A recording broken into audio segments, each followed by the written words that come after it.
আওয়ামী লীগকে স্পষ্টভাবে সমর্থন দিয়েছিল ভারত, এবং এখনো জুলাইয়ের গণহত্যাকারী খুনি শেখ হাসিনা, ওসমান হাদির হত্যাকারীরা সবাই ভারত তাদেরকে আশ্রয় দিয়েছে। এবং নতুন করে যেটা হচ্ছে যে বর্ডারে বাংলাদেশি বলে বিভিন্ন মানুষকে পুশ ইন করা হচ্ছে। 2025 সালে 2 মাসে 4000 মানুষকে বাংলাদেশে পুশ ইন করেছে ভারত। ভূরাজনীতির বাস্তবতা এখন অনেকটাই বদলে গেছে। একসময় যুদ্ধ মানেই ছিল সীমান্তে ট্যাঙ্কের গর্জন, আকাশে যুদ্ধবিমানের তাণ্ডব আর মাটিতে গোলাগুলির শব্দ। কিন্তু আধুনিক বিশ্ব সেই সরল সংজ্ঞাকে বহু আগেই অতিক্রম করেছে। এখন একটি রাষ্ট্রকে দুর্বল করে দেবার জন্য সরাসরি সামরিক আগ্রাসন সবসময় প্রয়োজন হয় না, বরং অনেক সময় এমন কিছু কৌশল ব্যবহার করা হয় যা বাইরে থেকে দৃশ্যমান নয়, কিন্তু ভেতর থেকে একটি দেশকে ধীরে ধীরে ভেঙে ফেলে। এই নতুন ধরনের কৌশলের মধ্যেই সবচেয়ে আলোচিত একটি ধারণা হল জনসংখ্যাকে অস্ত্র হিসেবে ব্যবহার করা, এক ধরনের ডেমোগ্রাফিক চাপ যা একটি রাষ্ট্রের অর্থনীতি, সমাজ ও নিরাপত্তাকে একসাথে আঘাত করতে পারে। সাম্প্রতিক সময়ে এমন একটি দাবি ঘুরে বেড়াচ্ছে যে নরেন্দ্র মোদী নেতৃত্বাধীন ভারত সরকার নাকি বাংলাদেশকে লক্ষ্য করে একটি বৃহৎ জনসংখ্যাগত চাপ সৃষ্টির পরিকল্পনা করছে। এই আলোচনায় বলা হচ্ছে আসাম ও পশ্চিমবঙ্গের বিপুল সংখ্যক বাংলাভাষী মুসলিম জনগোষ্ঠীকে ধীরে ধীরে রাষ্ট্রহীন করে সীমান্তের দিকে ঠেলে দেওয়া হতে পারে। তবে এই দাবিগুলো যতটা ভয়ঙ্কর শোনায়, বাস্তবতা ততটা সরল নয়। এখানে তথ্য, অনুমান, রাজনৈতিক বক্তব্য এবং আতঙ্ক সবকিছুই একসাথে মিশে গেছে।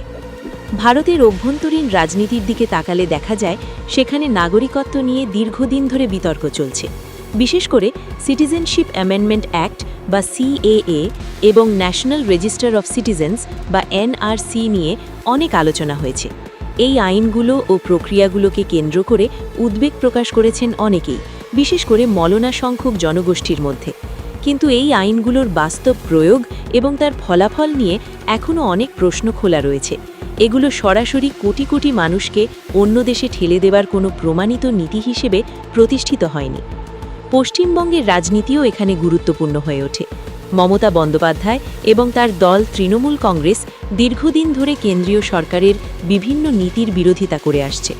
অন্যদিকে ভারতীয় জনতা পার্টি পশ্চিমবঙ্গে নিজেদের অবস্থান শক্ত করার চেষ্টা চালিয়ে যাচ্ছে। নির্বাচনের ফলাফল, ভোটের হার বা রাজনৈতিক উত্তেজনা, এসব বিষয় নিয়ে নানা অভিযোগ ও পাল্টা অভিযোগ থাকলেও এগুলোকে সরাসরি একটি আন্তর্জাতিক ষড়যন্ত্রের প্রমাণ হিসেবে দেখানো বাস্তবতার তুলনায় অনেক বেশি সরলীকৃত ব্যাখ্যা হয়ে যায়। এখন প্রশ্ন হল, বাংলাদেশের জন্য প্রকৃত ঝুঁকি কোথায়? বাস্তবতা হল, বাংলাদেশ ইতোমধ্যেই একটি বড় মানবিক সংকটের অভিজ্ঞতা অর্জন করেছে। 2017 সালে রোহিঙ্গা শরণার্থী সংকট শুরু হওয়ার পর মিয়ানমার থেকে লাখ লাখ মানুষ বাংলাদেশে আশ্রয় নেয়। এই ঘটনাটি প্রমাণ করে যে সীমান্তবর্তী অঞ্চলে রাজনৈতিক ও মানবিক সংকট কত দ্রুত একটি দেশের ওপর বিশাল চাপ তৈরি করতে পারে। কক্সবাজার অঞ্চলে সেই চাপ এখনও পুরোপুরি কাটেনি। অর্থনীতি, পরিবেশ এবং নিরাপত্তা সব ক্ষেত্রেই এর প্রভাব স্পষ্ট। এই অভিজ্ঞতা থেকেই বোঝা যায় যে যদি কখনো বড় আকারের জনসংখ্যা স্থানান্তর ঘটে, তাহলে তার প্রভাব কতটা ভয়াবহ হতে পারে। তবে এখানে একটি গুরুত্বপূর্ণ বিষয় হল, এ ধরনের পরিস্থিতি সাধারণত হঠাৎ করে কোনো একটি দেশের একক সিদ্ধান্তে তৈরি হয় না। এর পেছনে থাকে বহুস্তরীয় রাজনৈতিক, সামাজিক এবং আন্তর্জাতিক কারণ। ভারত ও বাংলাদেশের সম্পর্কও একমাত্রিক নয়। দুই দেশের মধ্যে বাণিজ্য, নিরাপত্তা, পানি বণ্টন, সীমান্ত ব্যবস্থাপনা সব মিলিয়ে একটি জটিল কিন্তু গুরুত্বপূর্ণ সম্পর্ক বিদ্যমান। এমন পরিস্থিতিতে সরাসরি একটি দেশের বিরুদ্ধে জনসংখ্যার সুনামি তৈরি করার মতো পদক্ষেপ নেওয়া কেবল মানবিক দৃষ্টিকোণ থেকেই নয়, দুই কূটনীতিক দিক থেকেও অত্যন্ত ঝুঁকিপূর্ণ এবং ব্যয়বহুল হবে। তবুও এই ধরনের আলোচনার একটি গুরুত্ব আছে, কারণ এগুলো আমাদের মনে করিয়ে দেয় যে জাতীয় নিরাপত্তা শুধু সামরিক শক্তির ওপর নির্ভর করে না। একটি দেশের অর্থনৈতিক স্থিতিশীলতা, সামাজিক সংহতি এবং রাজনৈতিক ঐক্য এসবই সমানভাবে গুরুত্বপূর্ণ। যদি কোনো দেশ অভ্যন্তরীণভাবে বিভক্ত থাকে, তাহলে বাইরের যে কোনো চাপই তার জন্য বড় হয়ে ওঠে।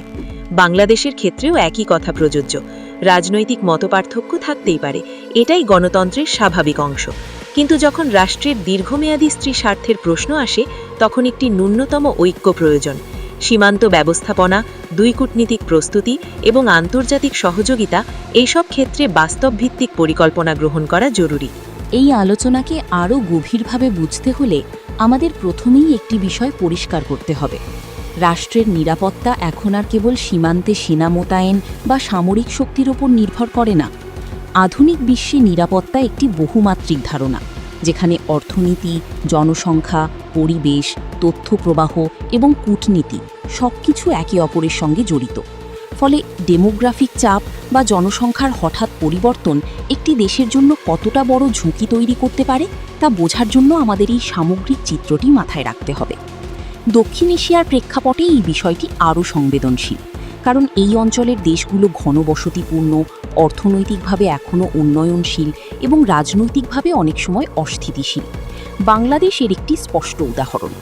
ইতোমধ্যেই সীমিত সম্পদের ওপর নির্ভর করে বিশাল জনসংখ্যাকে ধারণ করছে দেশটি। এর মধ্যে যদি নতুন করে বড় আকারের কোনো জনসংখ্যা প্রবাহ যুক্ত হয়, তাহলে সেই চাপ কতটা তীব্র হতে পারে তা সহজেই অনুমান করা যায়। এই প্রেক্ষাপটে অনেকেই আশঙ্কা প্রকাশ করেন যে ভারতের নাগরিকত্ব নীতির পরিবর্তন বা অভ্যন্তরীণ রাজনৈতিক সিদ্ধান্ত ভবিষ্যতে সীমান্তবর্তী অঞ্চলে অস্থিতিশীলতা তৈরি করতে পারে। বিশেষ করে ন্যাশনাল রেজিস্টার অফ সিটিজেন্স এবং সিটিজেনশিপ অ্যামেন্ডমেন্ট অ্যাক্ট নিয়ে বিতর্কের কারণে এই আশঙ্কা আরও জোরালো হয়েছে। তবে এখানে একটি গুরুত্বপূর্ণ বিষয় হল, এই নীতিগুলো নিয়ে ভারত নিজ দেশেই ব্যাপক আইনি, রাজনৈতিক এবং সামাজিক বিতর্কের মুখে পড়েছে। ফলে এগুলোর চূড়ান্ত রূপ ও বাস্তব প্রয়োগ এখনও অনেকাংশেই অনিশ্চিত। এখানে আরেকটি বাস্তবতা বিবেচনা করা দরকার। ভারত একটি বৃহৎ গণতান্ত্রিক রাষ্ট্র, যেখানে কেন্দ্রীয় সরকারের সিদ্ধান্ত সবসময় রাজ্য সরকার, আদালত এবং নাগরিক সমাজের চ্যালেঞ্জের মুখে পড়ে। যেমন পশ্চিমবঙ্গে মমতা বন্দ্যোপাধ্যায় স্পষ্টভাবেই এনআরসি বা সিএএ এর বিরোধিতা করেছেন এবং তার প্রশাসনিক অবস্থানও এই বিষয়ে গুরুত্বপূর্ণ ভূমিকা রাখে। ফলে কেন্দ্রীয় সরকারের কোনো সিদ্ধান্ত সরাসরি বাস্তবায়ন করা সবসময় সহজ নয়। তবে এই জটিল বাস্তবতার মধ্যেও একটি বিষয় অস্বীকার করা যায় না: সীমান্তবর্তী অঞ্চলে মানবিক সংকট তৈরি হলে তার প্রভাব দ্রুত ছড়িয়ে পড়ে। 2017 সালের রোহিঙ্গা শরণার্থী সংকট আমাদের সামনে তার একটি বাস্তব উদাহরণ তুলে ধরেছে। মিয়ানমারের অভ্যন্তরীণ সংঘাত ও নিপীড়নের ফলে লক্ষ লক্ষ মানুষ হঠাৎ করে বাংলাদেশে আশ্রয় নেয়, যা আন্তর্জাতিক মানবিক সহায়তা ছাড়া মোকাবিলা করা প্রায় অসম্ভব হয়ে পড়েছিল। এই অভিজ্ঞতা থেকে শিক্ষা নিয়ে বাংলাদেশের জন্য সবচেয়ে বড় চ্যালেঞ্জ হল কীভাবে ভবিষ্যতের সম্ভাব্য ঝুঁকিগুলোর জন্য প্রস্তুতি নেওয়া যায়। এর মধ্যে প্রথমত আসে সীমান্ত ব্যবস্থাপনা।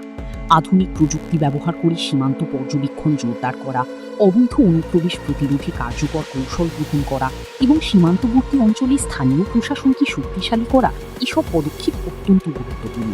দ্বিতীয়ত, কূটনৈতিক প্রস্তুতি। বাংলাদেশকে আন্তর্জাতিক অঙ্গনে সক্রিয়ভাবে তার অবস্থান তুলে ধরতে হবে। যদি কখনো বড় আকারের জনসংখ্যা স্থানান্তরের ঝুঁকি দেখা দেয়, তাহলে তা যেন এককভাবে বাংলাদেশের ওপর চাপিয়ে না পড়ে, সেজন্য আগে থেকেই আন্তর্জাতিক সমর্থন গড়ে তোলা জরুরি। জাতিসংঘ সহ বিভিন্ন আন্তর্জাতিক সংস্থার সঙ্গে সমন্বয় বাড়ানো এখানে গুরুত্বপূর্ণ ভূমিকা রাখতে পারে। তৃতীয়ত, অভ্যন্তরীণ স্থিতিশীলতা। একটি দেশের ভেতরে রাজনৈতিক বিভাজন যত বেশি থাকে, বাইরের চাপ তত বেশি কার্যকর হয়ে ওঠে। তাই জাতীয় স্বার্থের প্রশ্নে একটি ন্যূনতম ঐক্য গড়ে তোলা প্রয়োজন। রাজনৈতিক মতপার্থক্য থাকতেই পারে, কিন্তু নিরাপত্তা ও সার্বভৌমত্বের মতো বিষয়ে সমন্বিত অবস্থান নেওয়া জরুরি।